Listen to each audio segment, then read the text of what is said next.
Olá pessoal do canal Help Química, sejam bem-vindos então à nossa aula de número 74. Pessoal, nessa aula de hoje, então, para quem for acompanhar pelo livro, pela apostila, vocês têm que estar acompanhando a apostila já de número 2, beleza? A partir do capítulo de soluções. Essa então é a primeira matéria que nós vemos, né, ou deveríamos ver, no segundo ano do ensino médio das escolas estaduais, pelo menos aqui em Minas Gerais. Beleza, pessoal? Então, continuando seguindo aquela mesma ementa, vamos dar início à nossa aula.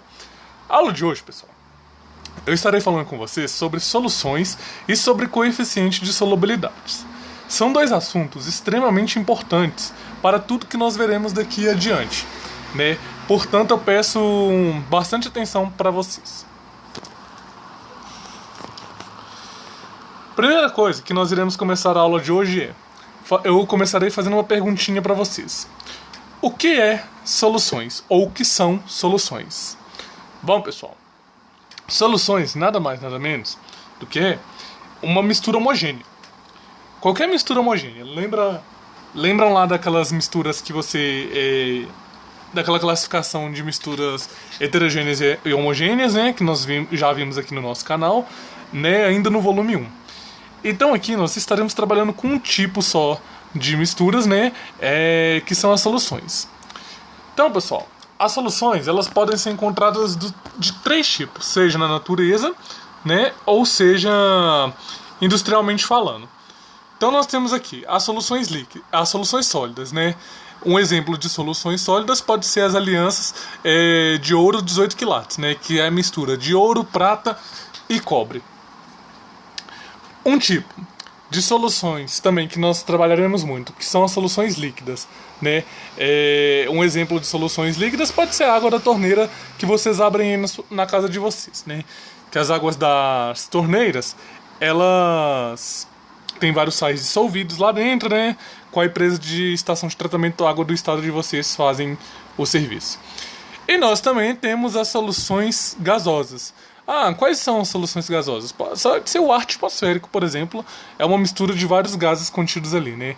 Principalmente hidrogênio e nitrogênio. Oxigênio e nitrogênio. Então, pessoal, como que as soluções líquidas elas são as mais importantes, nós iremos focar nesse assunto de soluções praticamente em soluções líquidas, beleza? Então, nós começaremos falando das soluções líquidas, que elas apresentam os seguintes aspectos. Que uma solução, então, ela é constituída por soluto e solvente. É a proporção entre esses dois carinhas aqui. Então, lembre-se, uma solução ela é a proporção entre o soluto e o solvente. Mas que raio de soluto, que raio de solvente é esse? Isso costuma gerar um pouco de dúvida nas pessoas quando elas estão começando a ver este assunto. Então vamos ver rapidamente o que é soluto e o que é solvente. Então, galera, o solvente ele é o carinha que tem a capacidade de prender o soluto. Olhem bem, galera, que eu coloquei este prender entre aspas, beleza? E o soluto ele é o carinha que vai ter a capacidade de ser envolvido no meio da coisa.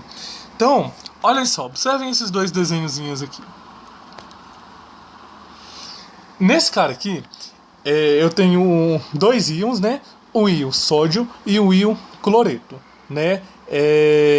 Então, isso daqui, essa representaçãozinha deste desenho seria como se eu tivesse pegado um pouquinho de sal e dissolvido num copo com água. O que estaria acontecendo então, pessoal? Deixa eu ajustar a câmera aqui para vocês conseguirem ver. O que estaria acontecendo aqui então, pessoal? Nós teríamos a parte negativa da água interagindo com os íons positivos, criando uma espécie de gaiolinha. Vocês estão vendo? Ela está prendendo o íon sódio aqui. E o caso contrário também acontece o mesmo. Olha aqui. Aqui no nosso íon cloro, as partes positivas da molequinha da água está envolvendo. Então aqui, neste carinha aqui, nós poderíamos falar com toda certeza de que o sal é o soluto, né? Aquele que será envolvido, certo? E o nosso solvente é a água, porque ela vai ter a capacidade de prender. Geralmente, classificamos o solvente como aquele que tá em maior quantidade. Beleza, pessoal? Mas nem sempre aquele que tem maior quantidade poderá ser chamado de solvente. Mas em 80% dos casos poderá ser chamado. Beleza, pessoal? Então essa foi a primeira parte da aula de hoje. Então agora que nós já vimos o que é solvente, o que são soluções e qual é o seu tipo, vamos ver um outro assunto aqui. Que é coeficiente de solubilidade. Bom, pessoal, eu vou explicar o que é um coeficiente de solubilidade através de uma ilustração de um gráfico. Vejamos.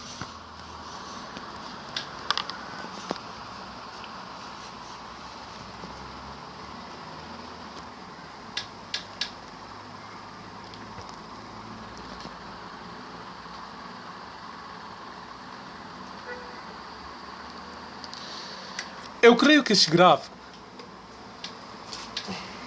muitos de vocês já devem ter visto em algum momento das suas vidas estudantil. Se não desse gráfico especificamente, um gráfico talvez parecido com o desse. Então, pessoal, olha só, vamos ver como que funciona esse tal de coeficiente de solubilidade. Nós temos aqui em cima a legendinha.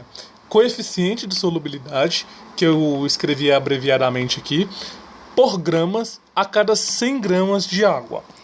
E aqui embaixo, nesse outro eixo, nós temos a temperatura em graus Celsius.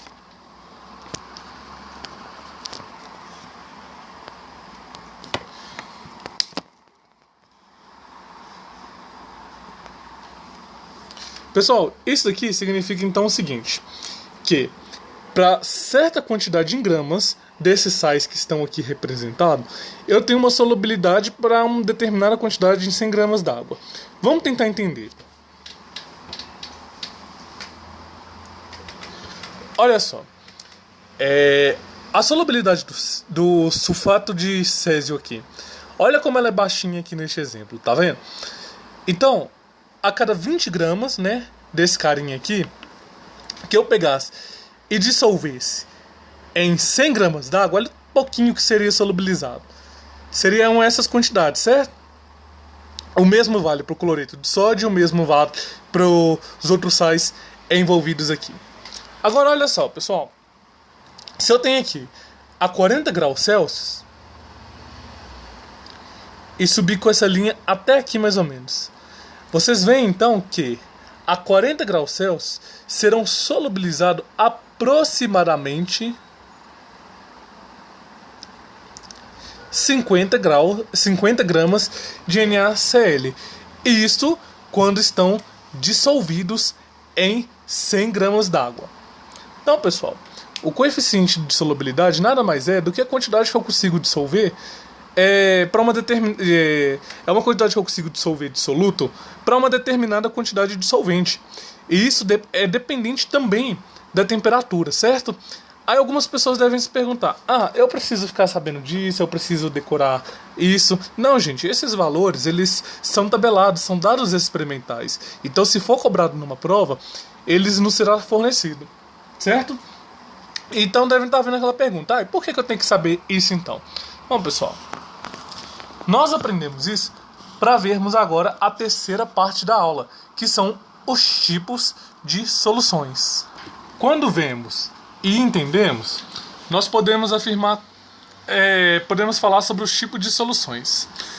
Então, o primeiro tipo de soluções que eu estarei falando com vocês são as soluções insaturadas. O que são soluções insaturadas? São aquele tipo de soluções, pessoal, que pode se adicionar mais soluto sem haver a formação de um precipitado ao fundo. Então, por exemplo, se eu pegasse lá, né, no nosso caso aqui, voltar aqui no nosso gráficozinho aqui de novo. Se eu estou aqui trabalhando a 40 graus, mas eu adicionar uma quantidade menor de NaCl, Isto significaria o quê? Vamos supor que aqui, ó, eu estou trabalhando a 40 graus, né, num sistema onde eu tenho 100 gramas de água. Eu adiciono uma quantidade menor de NaCl, vamos supor que eu adiciono 20 gramas de NaCl, correto? Isso significa então, pessoal, que eu vou poder adicionar muito mais NaCl e vai continuar solubilizando sem ter aquele precipitadozinho ao fundo. Então, isso é nossas soluções insaturadas. São aquelas em que eu posso adicionar mais soluto ao meu solvente sem ter aquele fundinho lá, beleza? Sem ter formação no fundo. Para soluções saturadas, né, a definição é a seguinte: a solução saturada, ela vai ser aquela em que eu posso, em que eu tô com a quantidade máxima de soluto dissolvido na minha quantidade máxima de solvente. Voltando novamente lá no nosso gráfico, nós temos aqui que a solubilidade, né, a saturação da solução de NaCl a 40 graus Celsius é de 50 gramas, ou seja, eu consigo a 40 graus, num copinho com água, minha água está a 40 graus, eu consigo dissolver no máximo 50 gramas de NaCl. Passando deste valor, já vai começar a ter um precipitadozinho lá no fundo. Então, a solução saturada seria a seguinte: é aonde eu já não posso mais adicionar mais solvente. Tudo que eu podia adicionar para solubilizar ali, eu adicionei. Agora, se eu continuar adicionando mais solvente, o que vai acontecer ali? Vai parar simplesmente de ser solubilizado. Beleza, pessoal? E, por fim, nós temos as soluções supersaturadas. O que são soluções supersaturadas, então, pessoal? As soluções supersaturadas são aquelas que o coeficiente de solubilidade ele é aumentado por um fator externo. Então, por exemplo, no caso do NaCl, se eu aumentar a temperatura dele, eu posso dissolver mais sal ali dentro, certo? Esse sal dissolvido, eu posso depois diminuir a temperatura da minha solução e o meu sal continuará dissolvido ali, beleza? Esse tipo de solução é soluções chamadas de supersaturadas. Viram só como química é fácil, pessoal? Então é isso, essa foi a nossa aula de soluções. Continue na sequência que veremos outros tipos, beleza? Então tá, forte abraço e até o nosso próximo encontro.